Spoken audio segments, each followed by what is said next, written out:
Hi hello friends, welcome back to Shankar cricket update friends. ముందుగా IPL నుంచి చాలా updates వచ్చాయి ఫ్రెండ్స్. ఆ అప్డేట్స్ ఏంటో ఈ వీడియోలో మాట్లాడుకుందాం ఫ్రెండ్స్. ముందుగా చాలా మంది వీడియో చూస్తారు కదా, లైక్ చేయట్లేదు ఫ్రెండ్స్. ప్లీజ్ లైక్ చేయండి, సబ్స్క్రైబ్ చేసుకోండి friends. Please support me. IPL 2024 మొదలైపోయింది. అలాగే 2025 కోసం మెగా ఆక్షన్ గురించి మరికొన్ని విషయాలు తెలిసి అలాగే కొన్ని అప్డేట్స్ కూడా వచ్చాయి. ఏంటి అప్డేట్స్, ఏంటి న్యూస్? ముందుగా మన ఛానల్ ఎవరైనా కొత్తగా చూస్తుంటే సబ్స్క్రైబ్ చేసుకోండి ఫ్రెండ్స్. పక్కన బెల్ ఐకాన్ ఆన్ చేసుకోండి. మెగా ఆక్షన్ కోసం వెయిట్ చేస్తున్న ఫ్యాన్స్ ఉంటే వీడియోకి లైక్ చేసుకోండి ఫ్రెండ్స్. ముందుగా వీడియోకి వెళ్ళిపోదాం.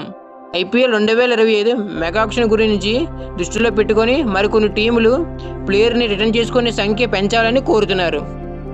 దాని గురించి మరికొన్ని టీములు ఏమన్నారంటే, Punjab super Kings, RCB, SRH, Delhi Capitals వీళ్ళు ఒప్పుకోవట్లేదు. ఆ సంఖ్య మీరు పెంచడం మీ ఒప్పుకోమని కూడా చెప్తున్నారు బీసీసీఐకి, అలాగే ఐపీఎల్ చైర్మన్కి కూడా. ఐపీఎల్ 2025 మూడేళ్ళకి ఒకసారి వస్తుంది మెగా ఆక్షన్ కూడా చెప్తున్నారు.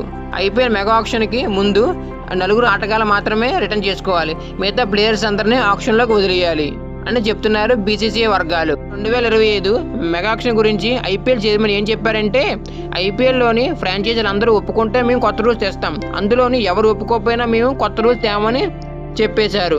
ఇలాంటి మరెన్నో అప్డేట్స్ మీకు ఇస్తూ ఉంటాను ఫ్రెండ్స్. సబ్స్క్రైబ్ చేసుకోండి, పక్కన బెల్ ఐకాన్ ఆన్ చేసుకోండి. Like, share, subscribe.